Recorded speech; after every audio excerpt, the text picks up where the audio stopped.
Good morning students, कैसे हैं आप सब। उम्मीद करती हूँ आप लोग अच्छे होंगे। बेटा आज हम लोग सैम्पल क्वेश्चन पेपर पढ़ने जा रहे हैं क्लास 9 का। ये उर्दू बी का है, ठीक है।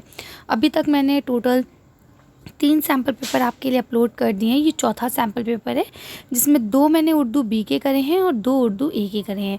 लेकिन आप लोग देख सारे ही लेंगे क्योंकि ग्रामर और इक़्तिबास अलट पलट के आ जाते हैं, ठीक है। चलिए तो इसे पढ़ना शुरू करते हैं।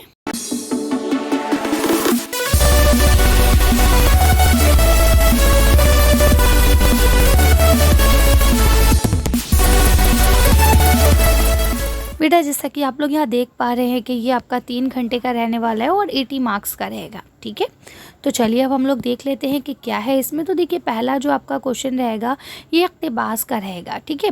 इसमें 2 इक़्तिबास दिए जाएंगे जो कि आपकी किताब से शामिल है, ठीक है। 2 दरसी इक़्तिबास है, एक शेरी है और एक नसरी है, ठीक है। दोनों में 5-5 क्वेश्चन होंगे, आपको पढ़ के उनके जवाब देने हैं। अच्छा देखिए, अब इसे पढ़ने से पहले मैं आप लोगों के साथ कुछ बातें शेयर करना चाहती हूँ, ज़रा आप लोग ध्यान से सुनेंगे।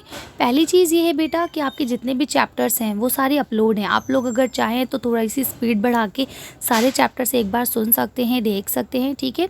दूसरी चीज़ ये कि जितने भी मैंने प्रैक्टिस सेट दिए हैं आप लोगों को, कोशिश कीजिए कि सारे के सारे आप देख के जाएँ, क्योंकि क्वेश्चन पेपर में रिपीट हो जाते हैं प्रैक्टिस सेट से क्वेश्चन, ठीक है। तीसरी बात यह है कि इस वीडियो के अपलोड होने के 1 घंटे बाद आपको एक दूसरी वीडियो मिल जाएगी जिसमें मैं आपको सारे इंपॉर्टेंट क्वेश्चन बताऊंगी जो अक्सर बेशतर रिपीट होते हैं, ठीक है, जो हर बार पेपर में रिपीट होते हैं। आप पढ़ के तो सारा जाएंगे लेकिन कुछ क्वेश्चंस ऐसे होते हैं जो हर बार रिपीट होते हैं, तो उससे आपको हिंट मिल सकती है, ठीक है। तो वो वीडियो आप लोग देख लेंगे। इसके अलावा एक वीडियो आपके साथ और शेयर की जाएगी जिसमें हम ये बताएंगे कि आपको उर्दू कैसे लिखनी चाहिए, ठीक है ना, तो ताकि आपको फुल मार्क्स मिल सके एग्ज़ाम में। राइटिंग को हम साफ़ कैसे कर सकते हैं उर्दू की, तो ये सारी चीज़ें मैं आपके साथ डिस्कस करूँगी कि पेपर को कैसे अटैम्प्ट करना है, तो आप लोग उसे देख सकते हैं। चलिए तो अभी से जल्दी से पढ़ लेते हैं बिना वक्त को ज़ाया किए। ये देखिए आपका इक़्तिबास है मुल्ला नसरुद्दीन के बारे में, ठीक है। तो क्या कहते हैं, मुल्ला नसरुद्दीन कोई ख़याली किरदार नहीं है, अलबत्ता बेशुमार मनगढ़ंत वाक़यात उसकी ज़ात से मंसूब कर दिए गए हैं, है ना। यानी मुल्ला नसरुद्दीन जो है कोई ऐसा नहीं है कि वो कोई ख़याली किरदार है, बल्कि इसके साथ बहुत सारे वाक़यात जो हैं वो जोड़ दिए गए हैं। मुल्ला की ज़िंदगी में ऐसे वाक़यात बहुत हुए जो अपने अनोखेपन और ज़हानत की वजह से हमेशा दिलचस्पी के बाइस रहेंगे, ठीक है। इनकी ज़िंदगी में बहुत सारे ऐसे वाक़यात हुए हैं जो बहुत इंटरेस्टिंग हैं, इसके लिए हर कोई उन्हें सुनना पसंद करता है और जानना पसंद करता है। और अगर कोई ऐसा मौका आता है तो उसको एग्जाम्पल के तौर पर पेश भी किया जाता है। अब देखिए लिखते हैं, यही वाक़यात मन की हर दिल अजीज़ी और लाजवाल शोहरत का बाइस है। यानी कि यही वाक़यात जो हैं ये लोगों की दिल में मतलब हर दिल अजीज़ है, यानी हर कोई उन्हें पसंद करता है और ये लाजवाल है, यानी वक्त के साथ चलते रहेंगे, कभी इनका एंड नहीं होगा। हर महफ़िल को गर्म करने के लिए आज भी मुल्ला की याद ताज़ा की जाती है। यानी अगर कोई महफ़िल स्टार्ट होती है तो उसमें हंसी मजाक को शुरू करने के लिए आज भी मुल्ला नसरुद्दीन का ही जिक्र किया जाता है। मुल्ला हंसी हंसी में अहम और टेढ़ी बातें और बारीक नुक्ते बिल्कुल सीधे साधे तौर पर समझा देता था। यानी कि वो जो थे मुल्ला नसरुद्दीन, वो टेढ़ी मेढ़ी बातें जिस पे लोगों का जहन भी ना गया हो, वो बहुत हंसी मजाक के ज़रिए समझा दिया करते थे लोगों को, है ना। उसका मज़ा और तंज आमीज़ बातें दिल पर फ़ौरन असर करती थी। यानी उसका जो ये तंज़िया बातें हुआ करती थी ये फ़ौरन दिल पर असर कर जाती थी, यानी लोग सोचने पर मजबूर हो जाया करते थे, है ना। सुनने वाले हंसते हंसते ज़िंदगी की किसी बड़ी हकीकत पर गौर करने लगते थे। यानी वो बोलता था, लोगों को हंसी आती थी, लेकिन फिर लोगों का एहसास होता था कि हाँ इसमें कुछ तो ख़ास बात है, और फिर वो ज़िंदगी की एक ऐसी हकीकत जिससे शायद वो अभी तक रूबरू नहीं थे, उससे वो रूबरू हो जाते हैं, राइट। चलिए अब देखें यहाँ सवाल क्या दिए गए हैं, पढ़ लेते हैं कि बताइए ये जो सबक है, ये इक़्तिबास जो है ये कौन से सबक से लिया गया है। तो जाहिर सी बात है ये मुल्ला नसरुद्दीन से ही लिया गया होगा, ठीक है। तो आप लिख सकते हैं। इसके बाद लिखा है मुल्ला कैसा किरदार नहीं था, ठीक है। यानी मुल्ला नसरुद्दीन का किरदार कैसा था। और ये क्वेश्चन बेटा कुछ गड़बड़ है, इसमें ये क्वेश्चन ये होगा, इसे आप काट दीजिए। क्वेश्चन ये होगा कि भाई मुल्ला नसरुद्दीन का किरदार कैसा था, है ना। तो ऐसा था कि भाई वो बहुत टेढ़ी मेढ़ी बातें भी हंसी हंसी में कर जाया करते थे। तो लिखते हैं मुल्ला की याद किस लिए ताज़ा की जाती है। तो महफ़िल को गर्म करने के लिए, यहाँ पे अभी आप पढ़ के आ रहे हैं, है ना। तो क्या है कि भाई महफ़िल को गर्म करने के लिए उनकी याद ताज़ा की जाती है। आगे लिखा है मुल्ला की ज़िंदगी में कैसे वाक़यात दिलचस्पी के बाइस हैं। तो आपको पता है ऐसे वाक़यात जो बहुत हंसी मजाक के हैं, बहुत इंटरेस्टिंग हैं, है ना, वो दिलचस्पी के बाइस हैं। अभी ऊपर आप पढ़ के आ चुके हैं, ठीक है। आगे आ जाइए। मुल्ला की किस तरह की बातें दिल पर असर करती थी। वो तंज़िया जो बातें कहा करते थे, ये देखिए ना, हंसी हंसी में जो बात कह देते थे वही क्या करती थी, दिल पर असर कर जाती थी, ठीक है। अब अगला देखिए लिखा है दोनों का मस्कन हिंदुस्तान है, दो बुलबुलें हैं एक गुलिस्तान है, एक सरजमी है एक आसमां है, दोनों का यकजा सूदो ज़िया है, ना इत्तेफाक़ी आज़ार जा है, मिलजुल के रहना ही है कामरानी, हिंदुस्तान हिंदू मुस्लिम कौम पुरानी। तो ये आपने अभी पढ़ा कि भाई ये कहाँ से लिया गया, हिंदू मुस्लिम नज़्म से आपका लिया गया है ये, है ना। तो यहाँ आप लिख सकते हैं कि भाई ये किससे लिया गया है, तो ये आपका आप लिख देंगे हिंदू मुस्लिम से लिया गया है, ठीक है। आगे लिखा है शायर का दोनों से क्या मुराद है, हिंदू और मुसलमान, है ना, यही दो कौमों की बात हुई है। ना इत्तेफाक़ी को आज़ार जा क्यों कहा गया है, तो आपको पता है क्योंकि ना इत्तेफाक़ी से जान और माल दोनों का नुकसान होता है, ठीक है, तो इसलिए इसको आज़ार जा कहा गया है। कामरानी का क्या राज है, तो आपको पता है मिलजुल कर रहना ही कामरानी का राज है। कौन सी कौमें यहाँ की पुरानी है, तो यहाँ हिंदू और मुसलमान दो कौमें जो हैं वो सबसे ज़्यादा पुरानी हैं। अब देखिए आपका फिर से दो इक़्तिबास आते हैं, एक शेरी और एक नर्सरी, और दोनों गैर दर्सी हैं, 10 नंबर के होंगे, यानी 5-5 नंबर के दोनों होंगे, ठीक है। तो चलिए देखते हैं। पहला यहाँ लिखा है जवां रात के सीने पे दूधिया आंचल मचल रहा है किसी ख्वाब मरमर की तरह, हंसी फूल हंसी पत्तियां हंसी शाखाएं लचक रही हैं किसी जिस्म नाज़ीनी की तरह, फ़ज़ा में घुल से गए हैं उफ़क़ के नरम खतूत, ज़मी हंसी हैं ख्वाबों की सरजमी की तरह, तसव्वुरात की परछाइयाँ उभरती हैं कभी गुमान की सूरत कभी यकीन की तरह, ठीक है। अब देखिए यहाँ लिखा है शायर ने ज़मीन को किसके मानंद बताया है। तो अभी आप यहाँ पढ़ के आए हैं कि ज़मीन, देखिए पहले अगर आप इसकी तशरीह कर लें तो क्या लिखा है, जवां रात के सीने पे दूधिया आंचल है, यानी कि शाम का वक्त है थोड़ा सा, ठीक है। तो क्या कहते हैं कि अभी रात आने वाली है लेकिन उसके ऊपर क्या है, सफ़ेद सफ़ेद है अभी, है ना पूरी तरह से रात हुई है और ना ही पूरी तरह से दिन है, ठीक है। मचल रहा है कोई ख्वाब मरमर की तरह, है ना, यानी कोई ऐसा ख्वाब है जो भी पूरा नहीं हो पाया है, वो मचल रहा है पूरा होने में।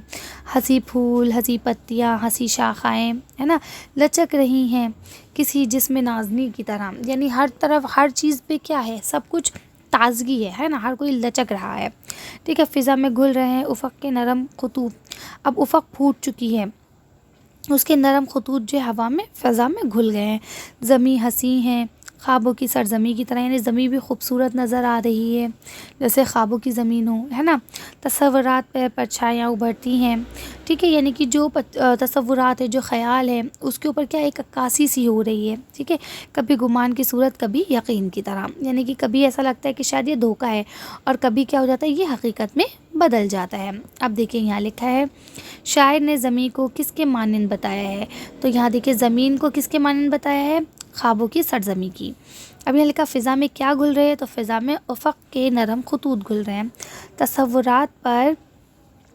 तसव्वुरात की परछाइयाँ किसकी तरह उभरती हैं, तो आपको पता है कभी कभी गुमान की सूरत बनकर और कभी यकीन की तरह। अब जवान रात के सीने पर क्या है, तो दूधिया आंचल है, ये है ना, ये पढ़ के आए अभी आप, ठीक है, दूधिया आंचल है।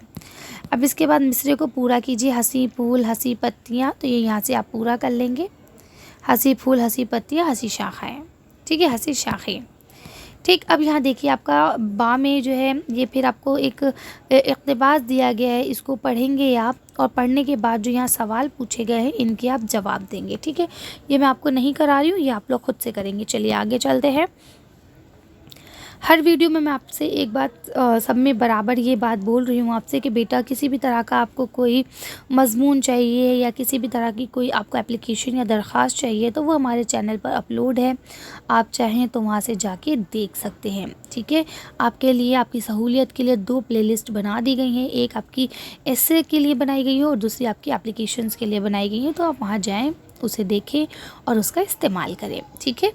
आगे आ जाइए। अब यहाँ लिखा है मुंशी प्रेमचंद की हालात ज़िंदगी पर नोट लिखिए या वक्त की अहमियत पर रोशनी डालिए। देखिए वक्त की अहमियत तो भी आपका आने वाला नहीं है क्योंकि मिड टर्म है, ठीक है।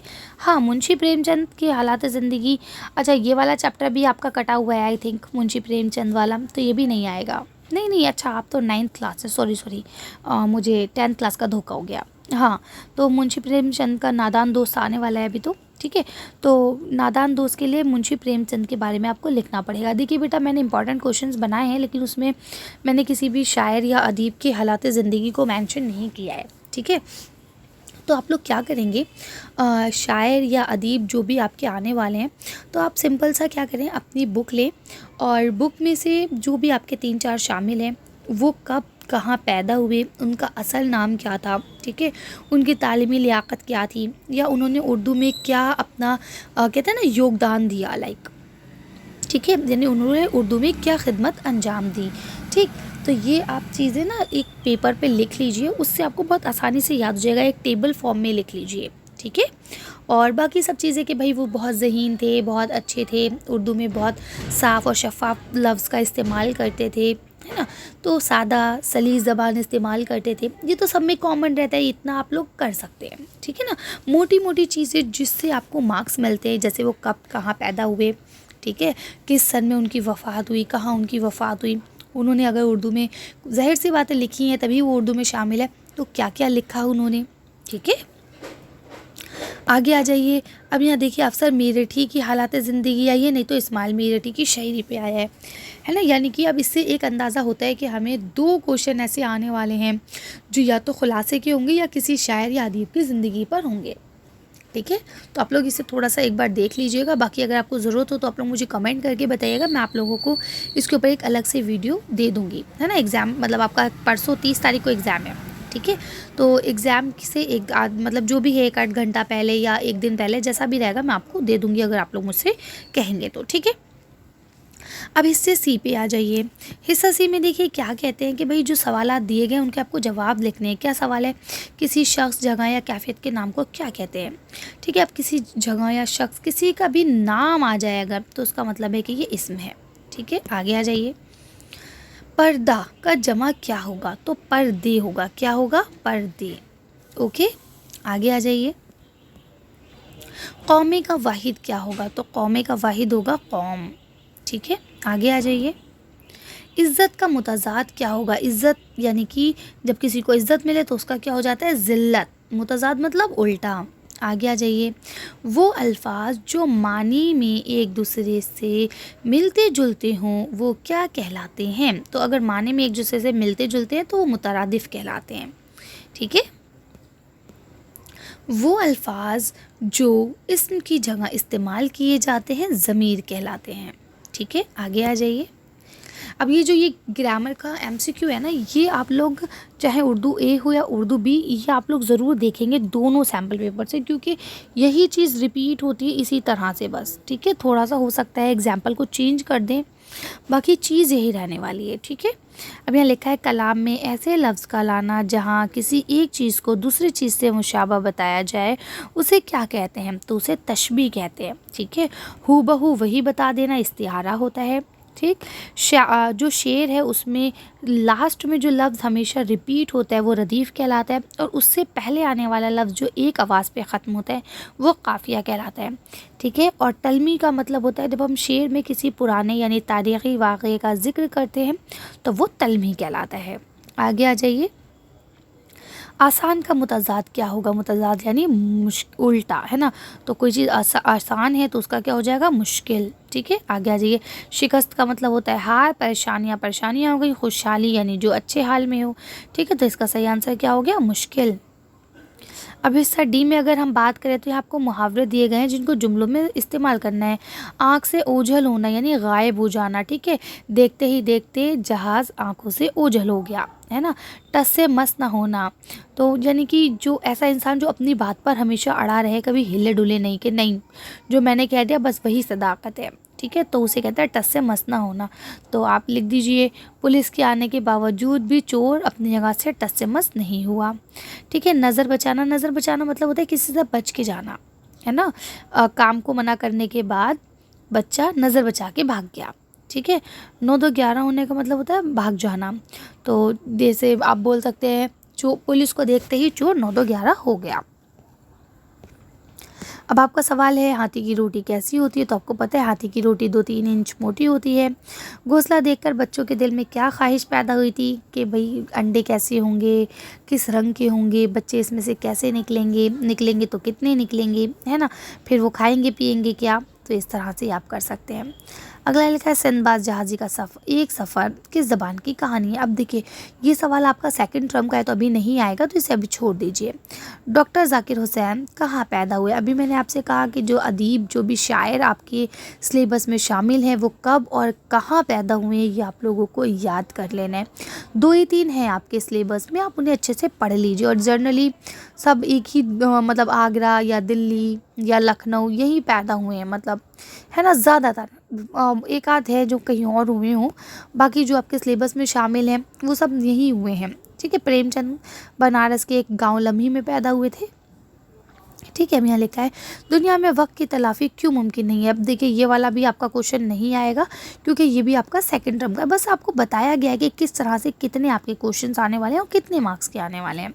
अगला लिखा है सुनो ये किसकी आवाज़ आ रही है, मिसरे को मुकम्मल कीजिए। तो आपको ये पता है वो देहाती लड़की का गीत वाला है ना, तो आप इसे मुकम्मल कर लीजिए। आगे लिखा है नज़्म बहादुर बनो के शायर का नाम बताइए। ठीक है। तो आप इनके शायर का नाम बता सकते हैं। कौन है नज़्म बहादुर बनो के शायर। ठीक है। गालिबन नज़ीर अकबर आबादी हैं। ठीक है। यहाँ लिखा है यहाँ इज़्ज़त का सेहरा उसके सर जिससे पहुँचे नफ़ा सबको बेशतर। ये मिसरा किस नज़्म से लिया गया है, ये आपको पता है एक पौधा और एक घास से लिया गया है ना। पौधा शिकायत करता है कि भाई घास शिकायत करती है कि भाई मुझे इज़्ज़त नहीं मिलती, मुझे उखाड़ के फेंक दिया जाता है और तुझे सब संभाल के रखते हैं, इज़्ज़त करते हैं, पानी डालते हैं, है ना। तो ये किससे लिया गया है, एक पौधा एक घास से लिया गया है। शाखों का बना लिया है झूला चादर एक नूर की तनी है। इस शेर में कौन सी सनत इस्तेमाल की गई है। तो देखिए बेटा इसमें जो है आप कह सकते हैं कि इस्तियारा इस्तेमाल किया गया क्योंकि ना इसमें हूबहू उस चीज़ को बता दिया गया। शाखों का बना लिया है झूला, है ना, यानी झूला किसका बन गया है, शाखों का बन गया है ना। तो उसके जैसा नहीं बताया, उसको हूबहू कह दिया गया है। चादर किसकी है, नूर की तनी है। नूर जैसी नहीं तनी है, नूर की तनी है। ठीक है। कि कोई चीज़ तो ऐसी है जिसको कहा जा रहा है नूर, लेकिन वो क्या चीज़ है यहाँ मेंशन नहीं है, तो इसलिए ये आपका इस्तियारा होगा। ठीक है। तो आप लोग इसे इस्तियारा कर देंगे। ठीक। चलिए तो अब ये था आपका सैम्पल क्वेश्चन पेपर। उम्मीद करती हूँ आपको यहाँ तक सारी चीज़ें क्लियर हो गई होंगी। इसके 1 घंटे बाद ही आप लोगों को दूसरी वीडियो मिल जाएगी जिसमें हम इंपॉर्टेंट क्वेश्चन डिस्कस करेंगे। ठीक है। तो आप लोग उसे देखिएगा, अपने फ्रेंड्स के साथ शेयर कीजिए ताकि उन लोगों का भी पेपर अच्छा रहे। चलिए मिलते हैं नेक्स्ट वीडियो में। Thank you for watching.